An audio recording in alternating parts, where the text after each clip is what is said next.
To Hema's hobbies. ನಾನಿವತ್ತು ತಂದೂರಿ ರೊಟ್ಟಿ ಹೇಗೆ ಮಾಡೋದು ಅಂತ ತೋರಿಸ್ಕೊಡ್ತಾ ಇದ್ದೀನಿ. ಒಂದು ಮಿಕ್ಸಿಂಗ್ ಬೌಲ್ಗೆ 2 ಕಪ್ ಗೋಧಿ ಹಿಟ್ಟು, 1 ಕಪ್ ಮೈದಾ ಹಾಕ್ಕೋಬೇಕಾಗುತ್ತೆ. ಅದಾದಮೇಲೆ 1 ಚಮಚ ಉಪ್ಪು, 1 ಚಮಚ ಸಕ್ಕರೆ ಪುಡಿ ಹಾಕ್ಕೊಂಡು, ಅರ್ಧ ಚಮಚ ಬೇಕಿಂಗ್ ಪೌಡರು, ಅರ್ಧ ಚಮಚ ಬೇಕಿಂಗ್ ಸೋಡಾ ಅಂದರೆ ಅಡುಗೆ ಸೋಡಾ ಹಾಕ್ಕೋಬೇಕು. ಅದಾದಮೇಲೆ 2 ದೊಡ್ಡ ಚಮಚ ಮೊಸರು, 1 ದೊಡ್ಡ ಚಮಚ ಹಾಲು,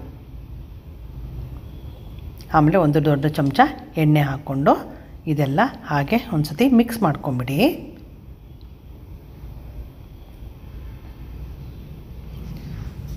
ಮಿಕ್ಸ್ ಮಾಡ್ಕೊಂಡ್ಮೇಲೆ 2 ಕಪ್ಪು ಸ್ವಲ್ಪ ಬಿಸಿ ನೀರು ಬೇಕಾಗುತ್ತೆ. ಇದಕ್ಕೆ 1 ಕಪ್ ಫಸ್ಟ್ ಹಾಕ್ಕೊಂಡು ಆಮೇಲೆ ಇನ್ನೊಂದು ಕಪ್ಪು ಹಾಕ್ಕೊಂಡು ಅದು ಚೆನ್ನಾಗೆ ಮಿಕ್ಸ್ ಮಾಡ್ಕೊಳ್ಳಿ. ಈ ರೋಟಿ ಮೇಕರಲ್ಲಿ ರೋಟಿ ಮಾಡಿದ್ರೆ ತುಂಬ ಚೆನ್ನಾಗಾಗುತ್ತೆ, ತುಂಬ ಸಾಫ್ಟಾಗುತ್ತೆ. ಚಪಾತಿ ಆಗಲಿ ರೋಟಿ ಆಗಲಿ ನಾನು ಅದಕ್ಕೆ ಇದರಲ್ಲಿ ಮಾಡ್ಕೋತಾ ಇದ್ದೀನಿ. ನೀವು ಬೇಕಾದರೆ ಬೌಲಲ್ಲೂ ಇದೇ ಇಂಗ್ರೀಡಿಯೆಂಟ್ಸ್ ಹಾಕಿ ಯೂಸ್ ಮಾಡ್ಕೋಬೋದು. ಇದೇ ಥರ ರೋಟಿ ಹಿಟ್ಟನ್ನೆಲ್ಲ ಕಲಿಸ್ಕೋಬೋದು. ಇವಾಗ ನಾನು ಅದನ್ನು 1 ಚಮಚ ಎಣ್ಣೆ ಹಾಕಿಬಿಟ್ಟು ಒಂದು ಬೆಚ್ಚಗಿರೋ ಕಡೆ ಒಂದು ಬೌಲಲ್ಲಿ ಹಾಕಿ 2 ರಿಂದ 3 ಗಂಟೆ ನೆನೆಸಿಡ್ತಾಯಿದ್ದೀನಿ. ನನ್ನ ಚಾನಲ್ನ ಲೈಕ್ ಮಾಡಿ, ಸಬ್ಸ್ಕ್ರೈಬ್ ಮಾಡಿ, ಹೇಮಾಸ್ ಹಾಬೀಸ್ಗೆ ಬೆಲ್ ಐಕಾನ್ನ ಪ್ರೆಸ್ ಮಾಡಿ. ಈಗ ಒಂದು 3 ಗಂಟೆ ಆಗಿದೆ. ಇವಾಗ ನೋಡಿ ಈ ಥರ ಅದು ಒಂಥರ ತುಂಬ ಚೆನ್ನಾಗಾಗಿದೆ. ಸ್ವಲ್ಪ ರೈಸ್ ಆಗಿದೆ ಫ್ಲೋರು.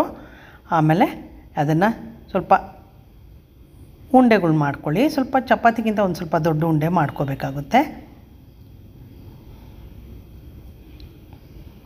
ಹಾಗೆ ಮಾಡಿ ಎಲ್ಲ ಉಂಡೆಗಳ್ನು ಮಾಡಿ ಒಂದು ಕಡೆ ಎತ್ತಿಟ್ಕೊಳ್ಳಿ. ಅದಾದಮೇಲೆ ಸ್ವಲ್ಪ ಹಿಟ್ಟು ಹಾಕ್ಕೊಂಡು ಲಟ್ಟಿಸ್ಕೊಳ್ಳಿ. ತುಂಬ ತೆಳ್ಳಗೆ ಲಟ್ಟಿಸ್ಕೊಬೇಡಿ, ಸ್ವಲ್ಪ ದಪ್ಪಕ್ಕೆ ಇರಲಿ.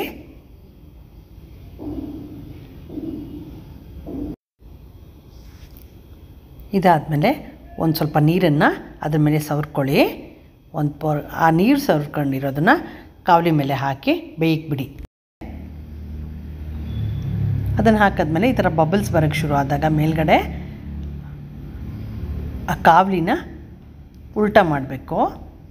ನೋಡಿ ಈ ಥರ ಉಲ್ಟಾ ಮಾಡಿ ಎಲ್ಲ ಕಡೆ ಸ್ವಲ್ಪ ತಿರುಗಿಸಿ ಬೇಯಿಸ್ಕೋಬೇಕಾಗುತ್ತೆ.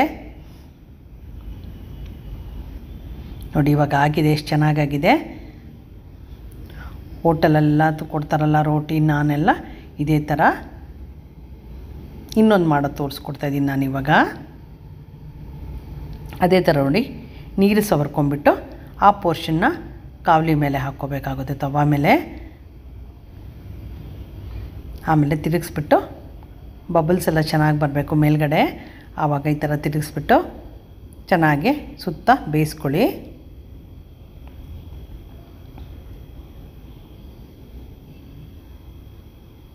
ಈ ರೊಟ್ಟಿ ನಾರ್ತ್ ಇಂಡಿಯನ್ ಗ್ರೇವಿಗೆಲ್ಲ ತುಂಬ ಚೆನ್ನಾಗಿರುತ್ತೆ. ನೀವು ಯಾವುದ್ರ ಮೇಲೆ ಬೇಕಾದ್ರೂ ತಿಳ್ಕೊಬೋದು. ಸ್ವಲ್ಪ ಬಟರ್ ಹಾಕಿಬಿಟ್ಟು ಸರ್ವ್ ಮಾಡಿ ಇದನ್ನು. ಇದು ತುಂಬ ಸಾಫ್ಟಾಗಿರುತ್ತೆ, ತುಂಬ ಚೆನ್ನಾಗಿರುತ್ತೆ, ಎಳಿಸೋದಿಲ್ಲ ತುಂಬ, ಯಾಕಂದರೆ ನಾನು ಗೋಧಿ ಹಿಟ್ಟು ಹಾಕಿದ್ದೀನಿ. ಅದರಿಂದ ಈಗ ತಂದೂರಿ ರೋಟಿ ಗ್ರೇವಿ ಜೊತೆ ಸರ್ವ್ ಮಾಡಿ.